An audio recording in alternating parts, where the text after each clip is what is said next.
Hello friends, myself Suresh Kumar Sharma, bright senior secondary school Palwas road Sikar. आज हमारा topic है प्रत्यय। प्रत्यय है वो शब्द जो किसी धातु या शब्द के बाद में जुड़ते हैं, अर्थात अंत में जुड़ते हैं। यानी कि प्रत्यय की सीधी सी परिभाषा होगी जो किसी शब्द या धातु जो शब्द हैं किसी धातु या शब्द के अंत में जुड़ते हैं, वो शब्द क्या कहलाते हैं? प्रत्यय। हिंदी परिभाषा देखें बड़ी परिभाषा के रूप में, तो वे शब्द या शब्दांश जो किसी धातु या शब्द के अंत में जुड़कर उनके अर्थ में परिवर्तन करते हैं, उनके अर्थ को परिवर्तित कर देते हैं, वे प्रत्यय कहलाते हैं। और प्रत्यय है वो उपसर्ग के जस्ट ऑपोजिट होता है। उपसर्ग की परिभाषा हो जाती है जो वो शब्द या शब्दांश जो धातु या शब्द से पहले जुड़ते हैं, वो उपसर्ग कहलाते हैं। और प्रत्यय है वो अंत में जुड़ने वाले होते हैं, यानी कि वो शब्द जो किसी धातु या शब्द के अंत में जुड़ते हैं वो प्रत्यय कहलाते हैं। अब बात करते हैं प्रत्यय के प्रकारों की।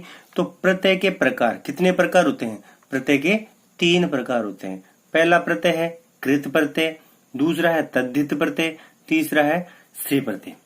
कृत प्रत्यय, तद्धित प्रत्यय और स्त्री प्रत्यय। यानी कि कृत प्रत्यय है वो धातुओं के साथ जुड़ने वाला प्रत्यय होता है। अब कृत प्रत्यय कैसे होता है? जैसे मैंने तीका ये जो कृत का तय है उसको हटा दिया, तो अपने पास में क्या शब्द शेष रहा? क्री।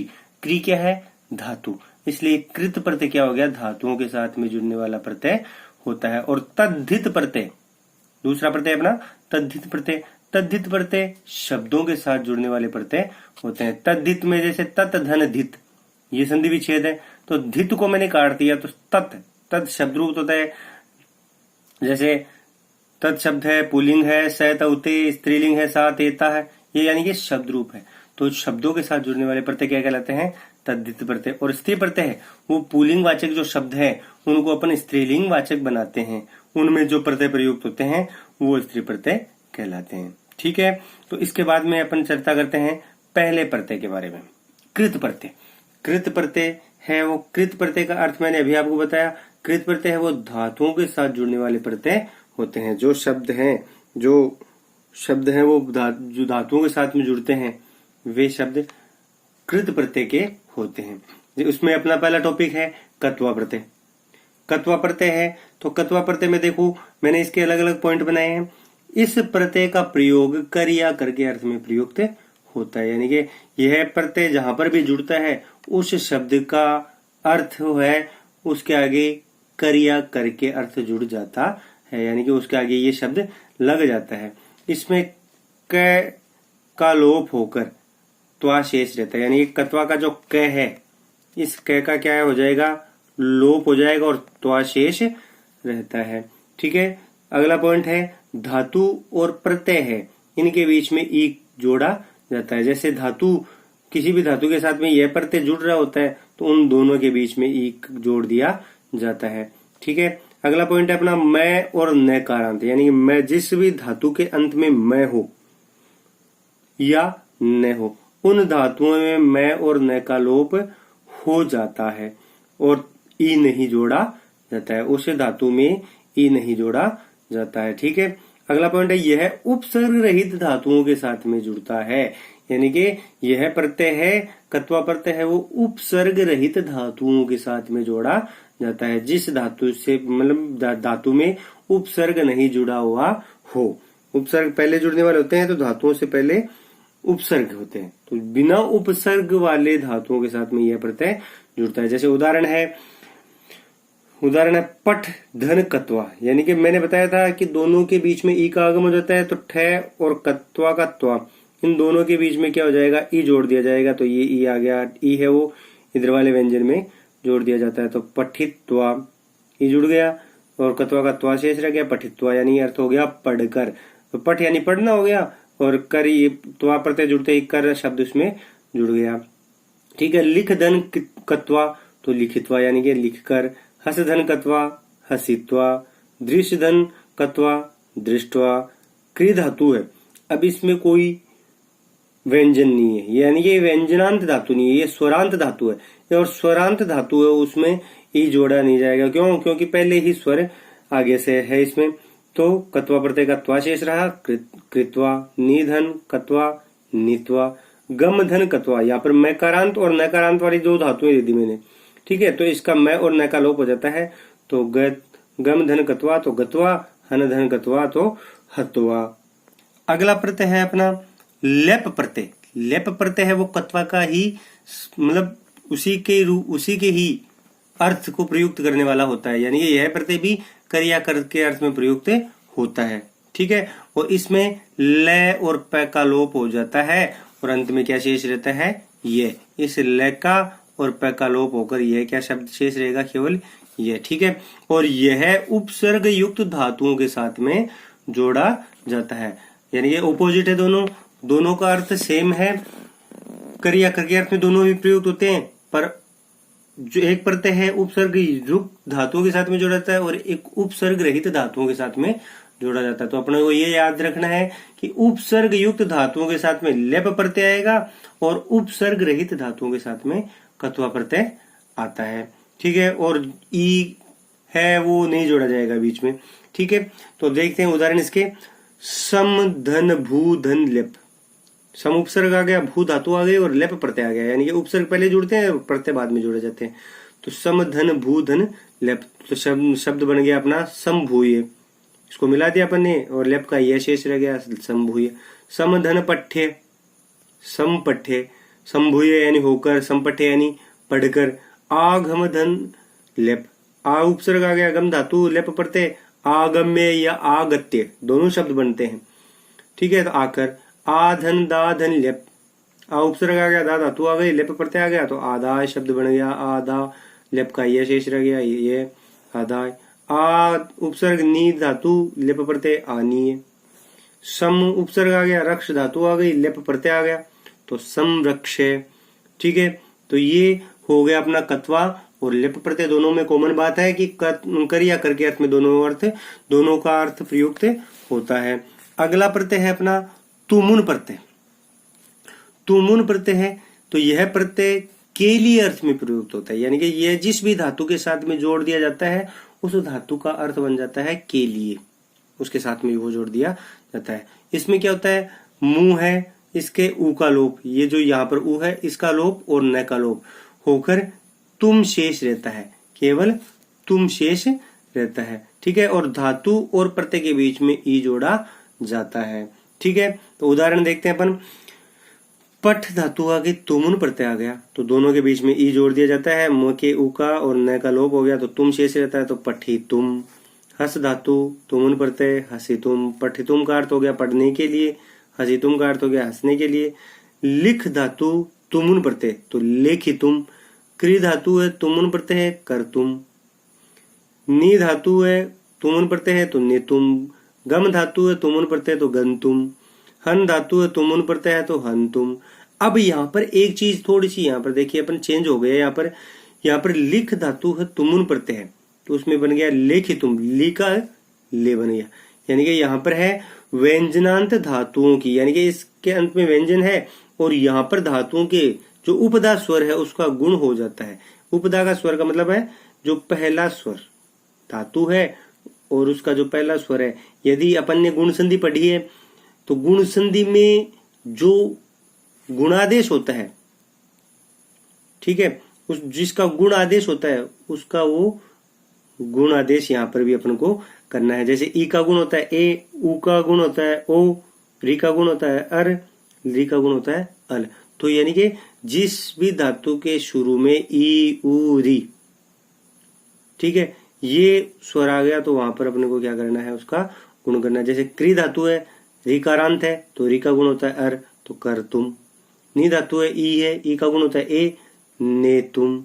गम धातु है, इसका तुमुन प्रत्यय हो गया, मैं का न हो गया, तुमुन गन तुम। हन धातु हन तुम, ठीक है।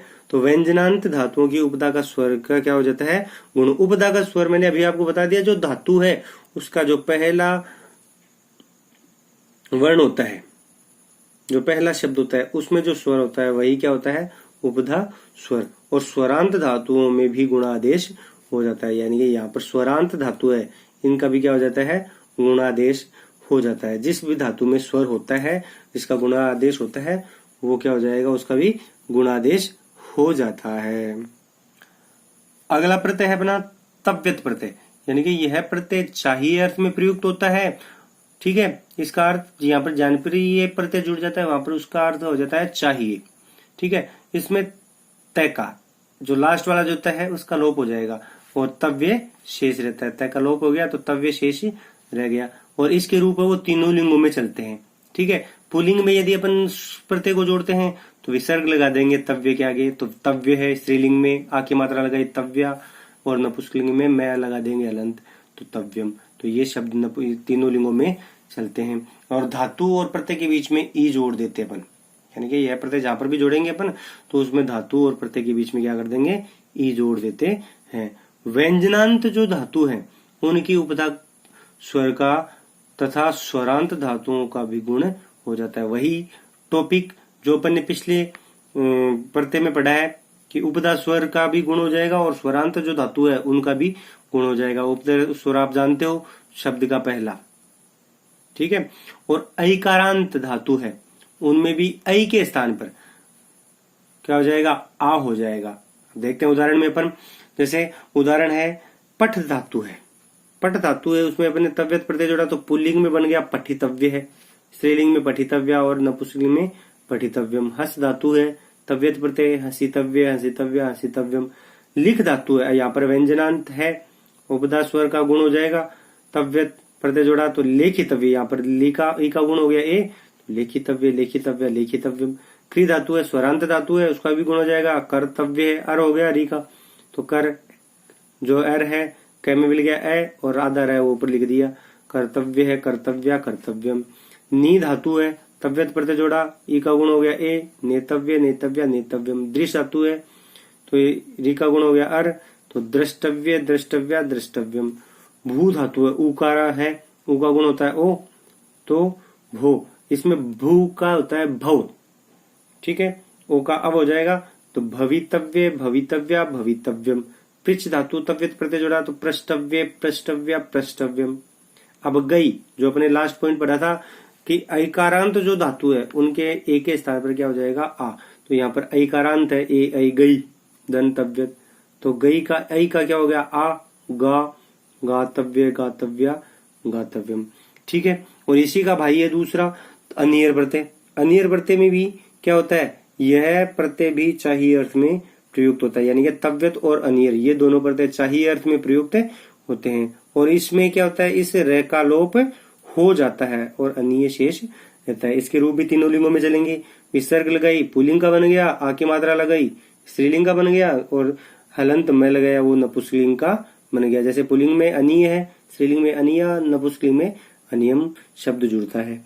ठीक है, व्यंजनांत धातुओं के उपधा और स्वरांत धातुओं में भी गुणादेश हो जाता है। सेम वही पॉइंट है कि व्यंजनांत जो धातु है उनकी उपधा का स्वर कर, उपधा जो स्वर है उसका भी गुण कर देंगे, और व्यंजनांत ये स्वरांत धातु है उनमें भी गुणादेश कर देंगे। जैसे उदाहरण है इसके पठ धातु अनियर प्रत्यय। अभी इसमें ई तो नहीं जोड़ा जाएगा क्योंकि यहाँ पर स्वर पहले से मौजूद है, तो पठ में ठ में ए जुड़ गया ठ, और आपको क्या मिलेगा, नीय केवल। यह प्रत्यय ऐसा है अनीय नहीं मिलेगा आपको, सामने लिखा हुआ नीय है ही लिखा हुआ मिलेगा, क्यों ए है वो इस स्वर इस व्यंजन में जुड़ जाएगा। पठनीय पठनीया पठनीयम। हस धातु है अनियर प्रत्यय जोड़ा हसनीय हसनिया हसनियम। क्री धातु है उपधा है, मतलब ये स्वरांत है, इसका गुण हो जाएगा तो क्री का अर्थ होता है कर, करणीय करणीया करणीयम। दृश धातु अनियर प्रत्यय हो गया, दर्शनीय री का गुण हो गया दर्शनीय दर्शनीय दर्शनीयम। लिख धातु है ई का गुण हो गया लेखनीय लेखनीय लेखनीयम। नी धातु है अनियर प्रत्यय है। अब इसमें देखिए ई का गुण होता है ए, ने हो गया, ए के बाद में ए आ गया, तो ए आदि संधि अपन ने पढ़ी है, ए का गुण मतलब एक के स्थान पर आदेश होता है आय, तो नय और नियर का अनियर का निय, नयनीय नयनिया नयनियम। वृत्त यहाँ पर उपधा स्वर गुण हो गया वर्तनीय वर्तनीया वर्तनीयम। गई है ऐकारांत जो धातु है उसमें भी ऐ आदेश, यानी कि ऐ के स्थान पर आय आदेश हो जाता है आयादी संधि में। ऐ की जगह आय हो गया गायनीय उसमें ये में मिल गया, गायनिया गायनियम। गम धातु है, गमनीय गमनीया गमनीयम। ठीक है, अगला प्रत्यय है अपना क्षत्रिय प्रत्यय।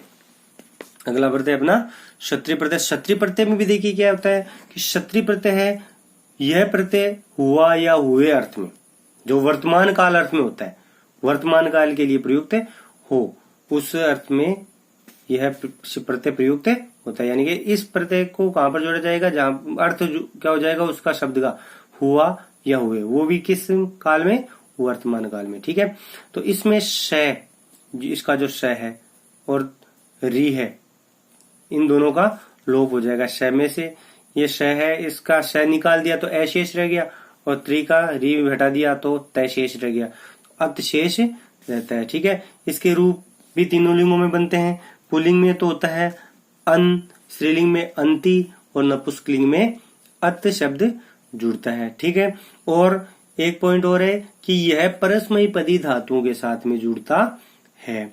ठीक है, उदाहरण है इसके, जैसे पठ धातु है, पठ धातु में अपन ने क्षत्रिय प्रत्यय जोड़ा तो पुल्लिंग में अन शेष रहता है तो पठन, स्त्रीलिंग में अंति तो पठंती, और नपुंसकलिंग में पठत। गम धातु है क्षत्रिय प्रत्यय, तो गम धातु है वो दो नाम वाली है, उसमें जो दूसरा नाम है वही चलेगा।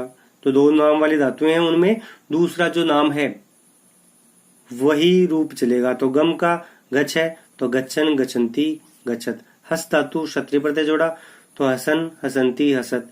दृश्य धातु है जिसका दूसरा नाम क्या है, पश्य, तो इसलिए क्षत्रिय प्रत्यय किसमें जुड़ेगा, पश्य में, तो पश्यन पश्यन्ति पश्यत। क्री धातु है क्षत्रिय प्रत्यय जोड़ा तो कुर्वन कुर्वन्ति कुर्वत। भू धातु में क्षत्रिय प्रत्यय जोड़ा भवन भवंती भवत। पा धातु यानी पीना, पिब, ठीक है, क्षत्रिय प्रत्यय जोड़ा तो पिबन पिबंती पिबत। स्था धातु है, दो नाम वाली है, तिष्ठ, ठीक है, तो क्षत्रिय प्रत्यय उसमें अपन ने जोड़ा तो तिष्ठन तिष्ठन्ति तिष्ठत। पृच्छ धातु है, इसमें क्षत्रिय प्रत्यय अपन ने जोड़ा तो पृच्छन पृच्छन्ति पृच्छत। नी धातु है, नी धातु में क्षत्रिय प्रत्यय जोड़ा तो इसका गुण हो गया ए के बाद में ए आ गया तो गण शब्द हो गया, अय आदेश हो गया तो नय, अन जुड़ गया, नयन नयन नयंती नयत। गौर गण शब्द है, इसमें क्षत्रिय प्रत्यय जोड़ा गणयन गणयति गणयत। ठीक है, अगला प्रत्यय है अपना शानच प्रत्यय। अगला प्रत्यय अपना शानच, क्षत्रिय का ही भाई है। यह प्रत्यय भी हुआ या हुए अर्थ में, जो वर्तमान काल में होता है, उसी अर्थ में प्रयुक्त होता है। इसमें श का और च का लोप हो जाता है, तो श का लोप हो गया तो आ और न, तो आन शेष रहता है। इसके रूप भी तीनों लिंगों में चलते हैं। पुल्लिंग में आन आन है, या कई जगह मान है भी होता है, आन है मान है। स्त्रीलिंग में आना माना, और नपुंसकलिंग में आनम मानम शब्द जुड़ता है। ठीक है, और यह शब्द है वो, यह प्रत्यय है वो आत्मनेपदी धातुओं के साथ में जुड़ता है। ठीक है, और उपदा स्वर है उसका भी गुण हो जाता है। उपदा स्वर आप जानते हो भी कौन सा स्वर होता है, यानी कि धातु के जो पहला स्वर होता है उसको ही उपदा स्वर कहा जाता है। उदाहरण है इसके, जैसे सेव धातु है, शानच प्रत्यय अपन ने जोड़ा, सेव मान है, सेव माना सेव मानम। पच धातु है, शानच प्रत्यय जोड़ा पच मान है, पच माना पच मानम। मुद धातु शानच प्रत्यय जोड़ा मोद मान है, मोद माना मोद मानम। उपदा स्वर का गुण हो गया, उ का गुण हो गया ओ, मोद मान है। वृत्त धातु है, शानच प्रत्यय है, वर्तमान है, वर्तमाना वर्तमानम। उपदा स्वर का गुण हो गया, अर हो गया तो वर्त। शी धातु हो गई, शानच प्रत्यय अपन जोड़ा तो शी का शेष शयान है, शयाना शयानम। यहाँ पर क्या हो गया, आन जुड़ गया। यहाँ पर बाकी अपन ने देखा मान जुड़ा हुआ है। दा धातु है, शानच प्रत्यय ददान है, ददाना ददानम।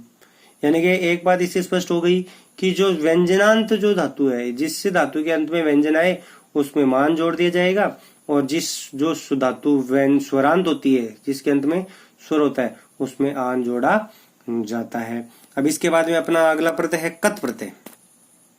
कत प्रत्यय में देखिए कि कत प्रत्यय है, यह प्रत्यय भूतकाल अर्थ में प्रयुक्त होता है। यानी कि इस प्रत्यय का प्रयोग अपन किस में करेंगे, भूतकाल अर्थ में प्रयोग में लेते हैं। यानी कि यह प्रत्यय जहां पर भी जुड़ा उसका अर्थ हो गया भूतकाल। ठीक है, इसमें क का लोप हो जाता है और तय शेष रहता है, केवल क का लोप हो जाता है और त शेष रहता है। तो इसके रूप भी पुल्लिंग में तीनों लिंगों में चलते हैं। विसर्ग लगाए तो पुल्लिंग का बन गया, आके मात्रा लगाई तो स्त्रीलिंग है, और हलंत में लगाया तो नपुंसकलिंग है। तो पुल्लिंग में त है, स्त्रीलिंग में ता, नपुंसकलिंग में तम जोड़ दिया जाता है। धातु और प्रत्यय के बीच में ई जोड़ा जाता है। ये विशेष ध्यान देने वाली बात है कि धातु और प्रत्यय के बीच में अपन को क्या करना है, ई जोड़ना है। जैसे पट धातु कत प्रत्यय जोड़ा तो पठ क का लोप हो गया, ई जुड़ गया, पठी, और कत का तय शेष रह गया, पुल्लिंग में बना पठित है, विसर्ग लग गई, आकी मात्रा लगी, पठिता स्त्रीलिंग पठितम। ठीक है। हस धातु है, कत प्रत्यय जोड़ा, हसित है, हसिता, हसितम। खाद धातु है, खादित है, खादिता, खादितम। यानी कि इनका अर्थ हो गया भूतकाल में पढ़ा, हंसा, खाया। ठीक है। गम धातु कत प्रत्यय, मैं का और न का लोप हो जाएगा तो गत है, गता, गतम। हन धातु है, न का लोप हो गया, हत है, हता, हतम। दृष्ट धातु है और उसमें कत प्रत्यय अपन ने जोड़ा तो दृष्ट है, दृष्टा, दृष्टम। ये शब्द बनता है। कृत प्रत्यय का क्री प्रत्यय है कत्वतु प्रत्यय। कत का ही भाई है कत, और वतु ही शब्द जुड़ा है। तो कत प्रत्यय तो अपने पढ़ा था, वतु शब्द जुड़ गया तो ये देखिए चेंज क्या होता है इसमें।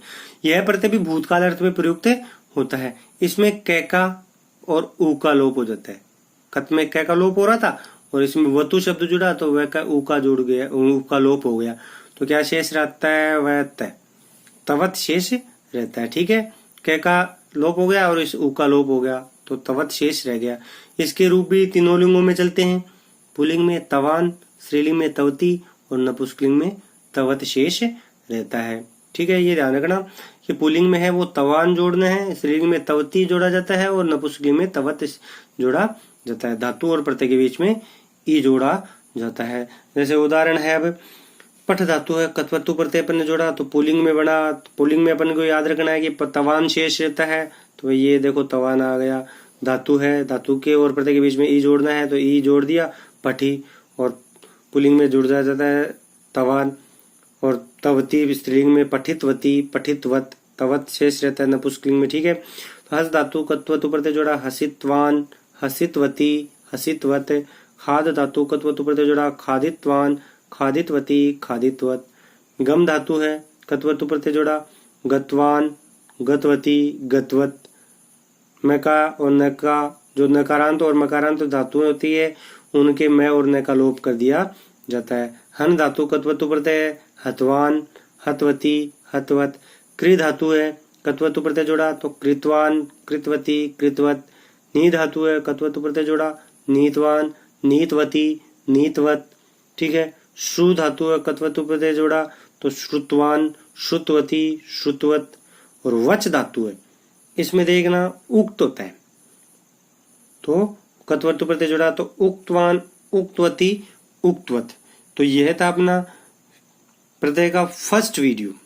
बाकी तद्धित और स्थिर प्रत्यय है वो अपन अगले वीडियो में चर्चा करते हैं।